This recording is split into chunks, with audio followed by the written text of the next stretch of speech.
Salut, je suis Sean Curtis alias Vulcain et vous êtes sur Terra Adventum.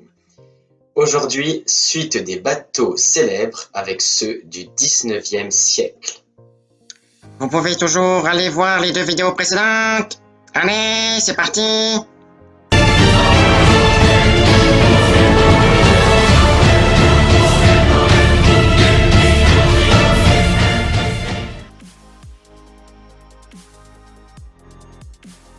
Les marins de toutes les nations croient à l'existence d'un bâtiment hollandais dont l'équipage est condamné par la justice divine pour crimes de piraterie et de cruauté abominables, à errer sur les mers jusqu'à la fin des siècles. On considère sa rencontre comme un funeste présage.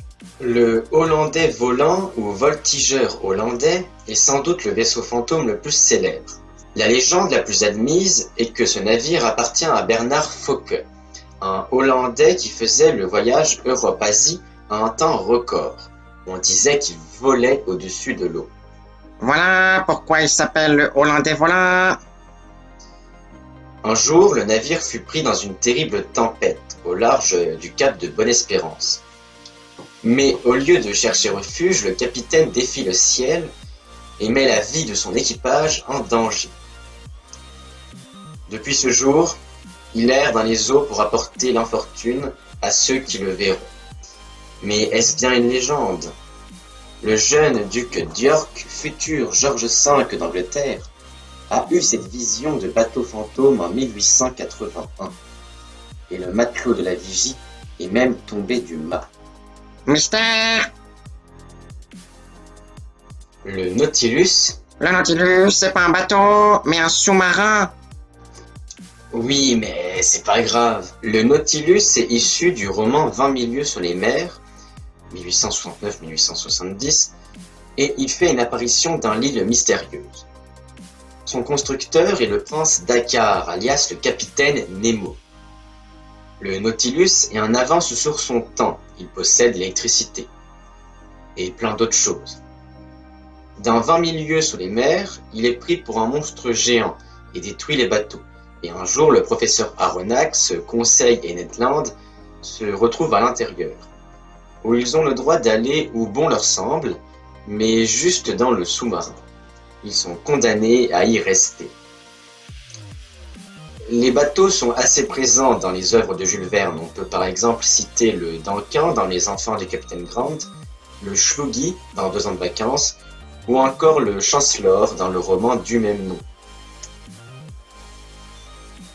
L'Hispaniola est le navire fictif de l'île au trésor de Robert Louis Stevenson, de 1883. Il s'agit d'une goélette à 3 mâts, mais il est souvent représenté comme un brick.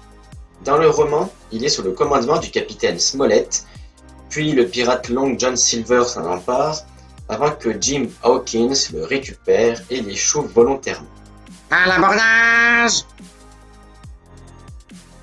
Le Pequod est un baleinier fictif issu du roman Moby Dick de Herman Melville de 1851. Son commandant est le capitaine Achab. On y trouve aussi le narrateur Ismaël. Le Pequod est parti dans une expédition à la chasse à la baleine, puis il est finalement coulé par le cachalot Moby Dick.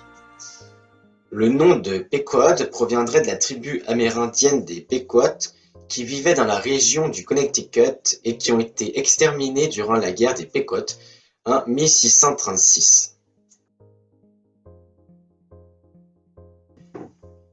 Le HMS Beagle est un navire de la Royal Navy lancé en 1820. Mais au début de sa carrière, il ne fait pas grand-chose. Il n'est d'aucune utilité. Jusqu'à ce qu'en 1825, il est converti en navire de recherche. Son premier voyage commence en 1826 sous le commandement du capitaine Pringles Stokes. Son but, escorter le HMS Adventure, qui est parti pour une mission hydrographique en Patagonie et Terre de Feu.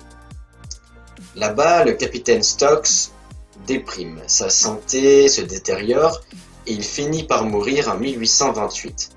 Le lieutenant Robert Fitzroy est nommé commandant du navire à seulement 23 ans. Et il se trouve qu'il est très compétent. De 1831 à 1836, le Beagle fait son deuxième voyage, le plus connu. Fitzroy est le capitaine et sa mission est de cartographier les côtes d'Amérique du Sud. Mais ne voulant pas être seul avec son équipage, il cherche une personne avec un bon niveau intellectuel pour l'accompagner. Ça sera un jeune étudiant en théologie du nom de Charles Darwin. Attends, ce Charles Darwin? Et oui, ce Charles Darwin. Il consacrera son temps à explorer les terres et à décrire en détail les plantes, les animaux, les fossiles, que ce soit dans les Andes, dans la Pampa ou dans les Galapagos. De 1837 à 1843, c'est le troisième voyage du Beagle, cette fois sous le commandement de John Wycliffe, avec comme mission d'étudier les côtes australiennes. Le Beagle fut détruit en 1870. Le HMS Erebus et le HMS Terror sont deux bombardes anglaises, des navires destinés à porter des mortiers et à lancer des bombes. L'Erebus a été lancé en 1826 et a servi pendant 2 années dans la Méditerranée.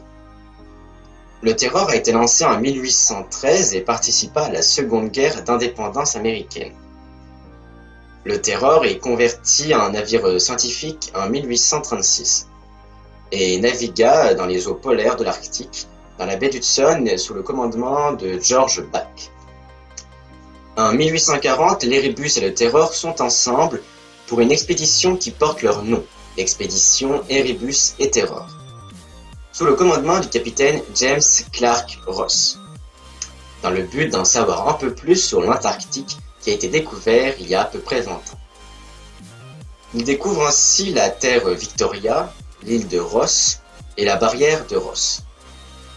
2 volcans découverts ont été nommés à l'hommage des 2 bateaux, le mont Erebus et le mont Terror.